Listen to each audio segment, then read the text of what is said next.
जिठानी बड़े काम करेगी। ये कहानी शुरू होती है नैना के घर से। नैना जॉइंट फैमिली के परिवार में पली बड़ी थी, जहाँ एक गार्डियन नहीं 4-4 गार्डियन शुरू से उसके ऊपर रहे थे। आंखों में आंसू लिए ममता अपनी बेटी का सूटकेस पैक कर रही थी। जा बेटा, कुमकुम और चावल लेकर आ। पहले ज़रा सूटकेस में स्वास्तिक बना दूँ। मम्मी आप क्यों रो रही हो? मुझे कोई पुलिस थोड़ी ना पकड़ कर ले जा रही है। ताई ही तो कहती है मुझे अपने घर जाना है, तो वहीं तो जा रही हूँ मैं।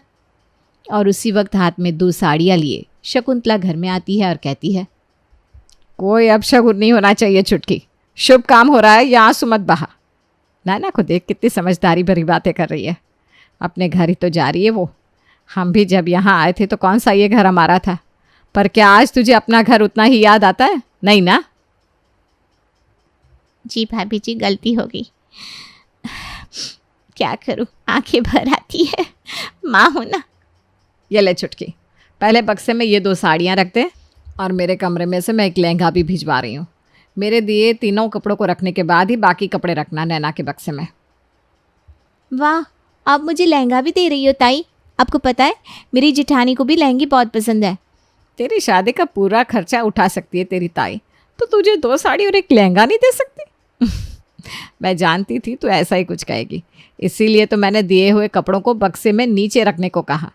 मान ले तेरी जेठानी आकर बक्सा देखे भी तो उसे पता ना चले कि नीचे क्या रखा हुआ है।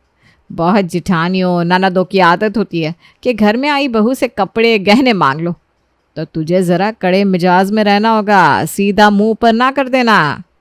जाते ही उनके पैरों पर गिर मत जाना बेटा। भले तो उस घर की देवरानी है, तेरा दबदबा होना चाहिए उस घर में। नैना की शादी प्रेम से तय हो चुकी थी और 4 दिन के बाद उसकी शादी थी। शादी कर नैना अपने ससुराल आती है, जहाँ पहले ही हर काम के लिए कोई ना कोई नौकर था, जिस कारण उसके ऊपर कोई बोझ नहीं पड़ता है। यहाँ तो हर काम करने के लिए कोई ना कोई नौकर पहले से ही है मम्मी जी। यहाँ तो कोई काम करने को है ही नहीं, ऐसे तो मैं बोर हो जाऊंगी। तू क्यों करना है काम बहू? 22 साल की है तू, ये उम्र तेरे हंसने खेलने की है। और आज तो वैसे भी कितना काम करना है तुझे। आज तेरी पहली रसोई है, मुँह दिखाई की रस्म है। पहली रसोई में क्या होता है मम्मी जी? उसमें आज हम सबका खाना तुझ पर निर्भर होगा बहू। तू जो बनाएगी उसी का पहला निवाला हम खाएंगे और उसके बाद ही कुछ और खा सकेंगे।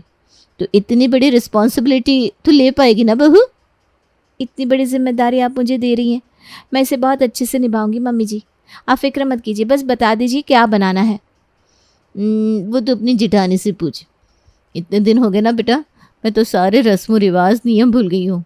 अनु तुझे सब अच्छी तरह से बता देगी। नैना अपनी जिठानी के पास जाती है, जहाँ उसे अनु बताती है कि उसे क्या और कैसे करना है। कमला दीदी तुम्हें पूजा की थाली दे देगी। सबसे पहले चूल्हे की पूजा करना, उसके बाद उस पर दूध उबालना और दूध को गैस पर गिरने देना, ये शुभ होता है। फिर कुछ भी मीठा बना लेना, कोई भी एक चीज़, हलवा खीर जो भी तुम्हें समझ में आए। ये सुनकर तो नैना की खुशी का कोई ठिकाना ही नहीं रहता। वो सीधा प्रेम के पास जाती है और ये सब उसे बताती है। सुबह से यहाँ वहाँ भटक रही हो, 2 मिनट अपने पति को भी दे दो मैडम।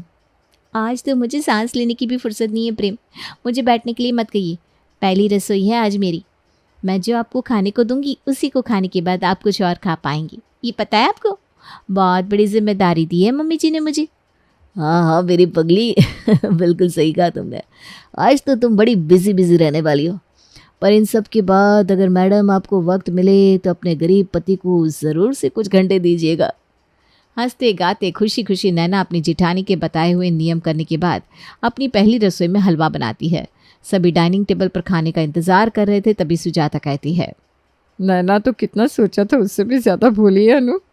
बड़ी जिम्मेदारियों को समझने में अभी उसे वक्त लगेगा, पर तुम उससे छोटे मोटे काम करवाते रहना ताकि वो इस घर में बोर ना हो, वरना 24 घंटे बैठे बैठे वो करेगी क्या? उसी वक्त हलवा लेकर रसोई से नैना बाहर आती है। देख लीजिए मम्मी जी, घर की इतनी बड़ी रिस्पॉन्सिबिलिटी आपकी छोटी बहू ने पूरी कर दी। सभी नैना के बनाए हुए हलवे को चखते हैं। बहू ने तो बहुत फीका हलवा बना दिया है। बहुत स्वादिष्ट हलवा बनाया है बहू, तुमने काफ़ी मेहनत की है। है ना पापा जी, पता है आज मैंने पहली बार हलवा बनाया। मुझे तो लगा ही नहीं था कि मैं इतनी बड़ी रिस्पॉन्सिबिलिटी उठा पाऊंगी, पर भगवान की कृपा से सब हो गया। बड़ी बहू, तुम जाकर कमला को समझा दो रसोई में क्या बनाना है, बहुत तेज़ भूख लगी है मुझे। मैं हूं ना पापा जी, मैं बता देती हूँ कमला दीदी को क्या बनाना है खाने में। अरे नहीं नहीं नैना, तुम्हें तभी तैयार होना है मुंह दिखाए के लिए, सभी आने वाले हैं ना। अब तुम किचन का काम देखोगी या इतनी बड़ी रस्म पूरी करोगी, थक नहीं जाओगी तुम? हाँ, बात तो बिल्कुल सही कह रही हैं आप। भाभी मैं जाकर तैयार हो जाती हूँ। जैसे ही नैना अपने कमरे में तैयार होने के लिए जाती है, उसे उसकी ताई फ़ोन करती है और उसकी दिनचर्या पूछती है। क्या बताओ ताई, यहाँ तो मेरे बिना एक पत्ता तक नहीं हिल सकता। भाभी बता कर गई खाने में क्या बनाना है और मैं सब तैयार करती गई।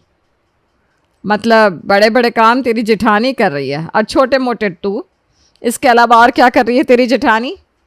वो मुझे नहीं पता ताई, क्योंकि मैं तो कमरे में आ गई ना मुंह दिखाई की रस्म की तैयारी करने। आज तो तेरा दूसरा ही दिन है तेरे ससुराल में, पर तू नज़र रखना और मुझे फ़ोन करके याद से बताना कि अनु घर का कौन सा काम संभालती है। नैना तैयार होकर अपने कमरे से बाहर आकर हॉल में बैठती है।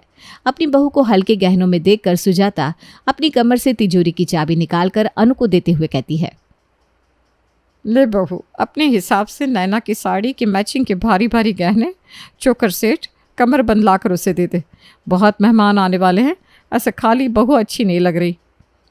जी मम्मी जी, अभी ला देती हूँ। वैसे मम्मी जी, लॉकर की चाबी दीजिएगा, ज़रा मुझे हिसाब भी मिलाना है। और इस तरह ये रस्म भी पूरी हो जाती है। अपनी ताई की बात मानकर नैना अब हर वक्त ये देखती रहती कि उसकी जेठानी घर में क्या काम करती है। एक रोज़ अनु 2000 के बंडल के नोटों को गिन रही थी, तभी उसके कमरे में नैना आ जाती है। आओ नैना बैठो, ये लो ज़रा हिसाब में मेरी मदद करो। ये कहते हुए अनु 10 रुपये की नोटों की गड्डी नैना के हाथ में रख देती है। इसे मैं गिनकर बताऊं भाभी? हाँ, अगर तुम बता दोगी तो मेरी ज़रा मदद हो जाएगी। नैना खुशी खुशी 10 रुपये की नोटों के बंडल को गिन गिन कर सारा अमाउंट अपनी जेठानी को बताती जाती है। रात के वक्त नैना प्रेम को सुबह से रात तक की सारी बात बताती है। दूध वाले भैया का हिसाब किया तुमने, 10 रुपये के बंडल गिने, अरे कपड़े भी सुखाए, कहीं थक तो नहीं गई ना जानू? अरे 2 पराठे भी तो बनाए, वो तो तुम भूल गए। अरे बताओ, पराठे भी बनाए मेरे बाबू ने? बैठो बाबू, मैं तुम्हारे पैर दबा देता हूँ। और इस तरह नैना के ससुराल में सब कुछ हल्का फुल्का चल रहा था। पर कब तक? रोज़ की तरह शकुंतला फिर से नैना को कॉल लगाती है और उसे सारी बात पूछती है। आज मैं तुझे कुछ समझाने वाली नहीं हूँ, आज तू अपनी माँ से ही बात कर। देख ले छुटकी, और बना अपनी बेटी को और सीधी। 2 रुपए के काम दिए जा रहे हैं तेरी बेटी को, कल 2 बित्ते का हिसाब भी पकड़ा दिया जाएगा, तब भी तू इसे चुप रहने को कहेगी क्या? नहीं नहीं, आप बिल्कुल सही कह रही हैं। दीजिए फ़ोन, मैं समझाती हूँ नैना को। तो पागल हो गई क्या नैना? दिमाग में भूसा भरा है क्या? तुझे दिखता नहीं कैसे तेरी जेठानी घर के सारे बड़े मामलों को अपने अंदर किए बैठी है? जेठानी ही क्यों बड़े काम करेगी, तू क्यों नहीं? तो कोई लूली लंगड़ी है क्या? तेरी ताई बता रही थी कि दुकान में क्या कमाई हुई क्या नहीं, ये सारा हिसाब भी तेरी जेठानी अपने खाते में लिखती है। अरे भाई, अपने पति की कमाई लिखे, दामाद जी की कमाई क्यों लिखती है वो? इसीलिए दिन पर दिन दामाद जी सूखते जा रहे हैं, नज़र जो लग जाती होगी उन्हें। मैं भी इस घर की देवरानी हूँ बेटा, पर घर का पूरा आधा हिस्सा लिया है मैंने, और भाभी ने भी मुझे सामने से आधा हिस्सा दे दिया। ऐसे ही हम उन्हें बड़ा नहीं मानते। तेरी जेठानी क्या करती है तेरे लिए? कुछ भी नहीं, तो क्यों देनी उसको इतनी इज्जत? भगवान न करे अगर तेरी सास किसी दिन चल बसी तो सब कुछ तो तेरी जेठानी के पास रह जाएगा। हे भगवान, मैंने तो ऐसा सोचा ही नहीं था कि अनु भाभी इतनी साजिश कर रही होगी। आप और ताई फिक्र मत कीजिए, कैसे सब कुछ संभालना है आप मुझ पर छोड़ दीजिए। और अगले ही दिन नैना पूरी तरह बदल जाती है। सुबह उठते ही नैना सबसे पहले कमला को काम से छुट्टी दे देती है। ये मैं क्या सुन रही हूँ नैना, तूने कमला को काम से निकाल दिया? पिछले 20 सालों से वो हमारे घर में काम कर रही है, अब कहाँ जाएगी वो? आप उसकी फिक्र मत कीजिए, सबका दाना पानी उस भगवान ने तय करके रखा है। शायद कमला का दानापन इस घर से उठ गया होगा, और रसोई में क्या आना है नहीं आना है मैं देख लूँगी। आप हिसाब मेरे हाथों में दे दीजिए सबसे पहले भाभी। ठीक है, अगर तू संभाल लेगी तो ले। इस कॉपी में सब कुछ लिखा हुआ है, किसे किस चीज़ से एलर्जी है, कौन किस वक्त क्या खाना चाहता है, और किस दिन हमारे घर में क्या नहीं बनता, सब कुछ इसमें लिखा है। और उसी दिन से नैना रसोई के नौकरों को भी बदल देती है, और कब क्या किसके लिए बनेगा इस सब का भार खुद ले लेती है खाने के टेबल पर। कमला, ये कैसी सब्जी बनाई है? तुम्हें पता नहीं है तुम्हें मुझे शुगर है? तुमने देखा नहीं था क्या नो? एक तो आलू की सब्जी परोस दी, साथ में चावल। 400 है मेरी शुगर। बताओ अनु, तुम तो ऐसी गलती कभी नहीं करती। पापा की सेहत के साथ खिलवाड़ करने की बात हो गई है तो अनु। रसोई अब मैं नहीं, नैना देख रही है करण। और खाना कमला ने नहीं, संतोष ने बनाया है। वो नया है इसलिए उसे पता नहीं किसे कैसा खाना खाने की आदत है। अच्छा अच्छा, कोई बात नहीं बहू, हो जाती है गलती। आई एम सो सॉरी पापा जी, इतना काम था कि कुछ चीज़ दिमाग से निकल गई, पर अब नहीं होगी गलती। धीरे धीरे नैना रसोई का काम करने के साथ साथ अब और चीज़ों की निगरानी रखना भी शुरू कर देती है। मम्मी जी, भाभी इतनी बार तिजोरी से गहने निकालती है फिर डालती है, तो आप चेक नहीं करती कभी गहने इधर उधर हो गए तो? बेटा, अनु पिछले 12 साल से इस घर को संभाल रही है। आज तक एक तिनका भी इधर उधर नहीं हुआ।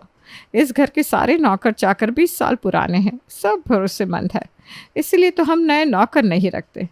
पर तुम्हें अगर बदलाव सही लग रहा है तो इसके साथ रिस्पॉन्सिबिलिटी भी आएगी। ये लो तिजोरी की चाबी।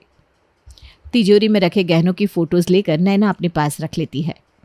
अब पता चलेगा ना इनमें से कौन सा गहना निकालने के बाद वापस आता है और कौन सा नहीं। अब हर रोज़ अपने मायके वालों की कहानी सुन सुन कर नैना धीरे धीरे हर डिपार्टमेंट में घोषणा शुरू कर देती है। रसोई के बाद अपनी सास की तिजोरी और उसके बाद अब बारी आती है दुकान की। अनु, पिछले महीने के हिसाब की कॉपी कहाँ है? वो संतोष गारमेंट्स वालों ने कितने पैसे दिए थे याद है? बोल रहे थे कि सारा पेमेंट करवा दिया है। अरे 10 लाख की पेमेंट बाकी थी उनकी, उन्होंने सिर्फ 2 लाख ही दिए थे, 8 लाख देने बाकी हैं। मैं अभी कॉपी लेकर आती हूँ। जैसे ही अनु हिसाब की कॉपी लेकर बाहर आती है, नैना कहती है, आपका दिमाग कितना तेज़ है भाभी, अब मुझे भी ना ये सब सीखना होगा। कब तक सारा काम आप पर ही डालती रहूँगी मैं? हड़बड़ी में नाश्ते का काम करने के बाद नैना दुकान पहुँच जाती है। नैना, तुम यहाँ? क्यों? ये मेरे पति की दुकान है, मैं यहाँ नहीं आ सकती क्या? नैना ढंग से रसोई भी नहीं संभाल पा रही थी, पर अपनी जेठानी की देखा देखी उसे सब कुछ करना था। और फिर एक दिन जब सुजाता अपने कमरे में नहीं होती, संतोष उसके कमरे में जाकर तिजोरी से गहने चुराने की कोशिश करता है, जो सुरेश देख लेता है। तेरी इतनी हिम्मत! शायद तुझे पता नहीं कि हमारे घर में हर जगह सेंसर लगे हुए हैं। जब भी किसी कमरे के अंदर घर के सदस्य के अलावा कोई भी और आता है तो मेरे फ़ोन का अलार्म बज जाता है। बहू, सुजाता, करण, प्रेम, यहाँ आओ। सुरेश की आवाज़ सुनकर सभी कमरे में पहुंचते हैं। ये देखो नैना बहू, इस लड़के को काम पर रखा था तुमने कमला को हटाकर। रखने के पहले क्या तुमने इसके बारे में जांच पड़ताल की थी, या फिर थाने में चेक करवाया था कि कहीं इसके नाम पर कोई केस तो नहीं चल रहा? आधार कार्ड देखा था इसका? नहीं पापा जी, वो सब तो मैंने नहीं किया था। क्यों, क्या हुआ? ये हमारे घर में चोरी कर रहा था, और वो भी छोटी मोटी नहीं, तिजोरी से हमारे खानदानी गहनों की चोरी। तुझसे जो काम नहीं हो रहा तुझे वो सब क्यों करना था बहू? आज देख ले तेरी गलती के कारण क्या होने वाला था।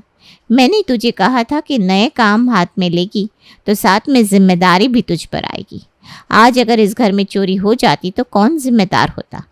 शादी के पहले भी हमारी तुझसे बात होती थी, पर तब तो तू ऐसी नहीं थी। क्यों कर रही है तू ये सब? क्यों तुझे अपनी जेठानी की कॉपी करनी है? वो तो मम्मी जी, मम्मी और ताई कह रही थी जैसे इस घर के सारे बड़े काम तेरी जेठानी करती है और छोटे मोटे तू, उस तरह छोटे काम के साथ साथ तुझे इस घर का छोटा हिस्सा देकर अलग कर दिया जाएगा। मुझे छोटा सा हिस्सा ना मिले इसलिए मैं बड़े काम करने की कोशिश कर रही थी मम्मी जी। ये लीजिए मम्मी जी। आज रात को खाने पर अपनी ताई और माँ को बुला बेटा, बात उनसे तभी होगी। और याद रखना, रात का खाना तुझे ही संभालना है हर रोज़ की तरह। रात का खाना बनाकर नैना सभी को परोसती है, जिसे खाते ही ममता कहती है, इतना गंदा खाना, ऐसे कैसे नौकर नौकरानी रखे समदन जी आपने अपने घर पर? ये वही खाना है जो कुछ दिनों से हम सब खा रहे हैं। ये खाना नैना ने बनाया है, पर आज तक हमने कभी उसके बनाए खाने की इंसल्ट नहीं की, क्योंकि हमें लगा बच्ची कुछ नया करना चाह रही है तो उसका मनोबल ना टूटे। नैना को पढ़ने के लिए, जॉब करने के लिए और जो उसकी मर्जी है सब करने को कहा मैंने, पर उससे कुछ नहीं करना था। तो मैंने कहा हंसी खुशी से ज़िंदगी जियो। पर आप लोगों ने उसे कहा कि नहीं, तुम अपनी जेठानी की तरह बनो, उसकी जिम्मेदारियां लो। मैं शुरू से जानती थी कि नैना में बहुत बचपना है, वो एक साथ इतनी जिम्मेदारियों को संभाल नहीं पाएगी। पर आपकी बात सुनकर उसने सारी जिम्मेदारियां ले ली, जिसके कारण आज सुबह हमारे घर पर डकैती पड़ सकती थी। घर के गहनों की तस्वीर रखी थी बहू ने अपने फ़ोन पर, जो उसके नौकर ने ही देख ली और उन गहनों की चोरी करने की कोशिश करने लगा। इस तरह की सीख दे रहे हैं आप अपनी बेटी को कि जिससे उसके ससुराल की सुख शांति भंग हो जाए? नहीं समधन जी, वो बात नहीं है। अनु, मेरे कमरे से वो पेपर लेकर आओ। अनु अपनी सास के कमरे से कुछ पेपर्स लाकर आती है और उन्हें टेबल पर रखती है। ये हमारी प्रॉपर्टी के पेपर्स। नैना तो अभी आई है ना, ये आज से 12 साल पहले के पेपर है। जिस दिन अनु घर में आई थी उसी दिन मैंने अपने दोनों बेटों में अपनी पूरी प्रॉपर्टी आधी आधी बांट दी थी। अनु चाहती तो उसी वक्त इस घर से अलग हो सकती थी, पर वो नहीं गई। इतना सब कुछ संभालती है अनु, और इतने साल से उसे पता है कौन सी चीज़ कहाँ है। और ये सब करने से उसे कोई एक्स्ट्रा फ़ायदा नहीं होने वाला, क्योंकि उसका हिस्सा तो उसे मिल चुका है। मम्मी बिल्कुल ठीक कह रही है मम्मी जी। और तुम्हारे मन में ऐसा कुछ था नैना, तो तुम्हें मुझे बताना चाहिए था, मैं तुम्हारे मन के शक को दूर कर देता। सामने रखे प्रॉपर्टी के पेपर्स को देखकर ममता और शकुंतला शर्मसार हो जाती हैं और माफ़ी मांगकर अपने घर लौट आती हैं। इस दिन के बाद से नैना को भी अकल आ जाती है और वो अपनी सारी जिम्मेदारियां जो उसने ज़बरदस्ती ले रखी थी वापस से अपनी जेठानी को सौंप कर हंसी खुशी जीवन जीने लगती है।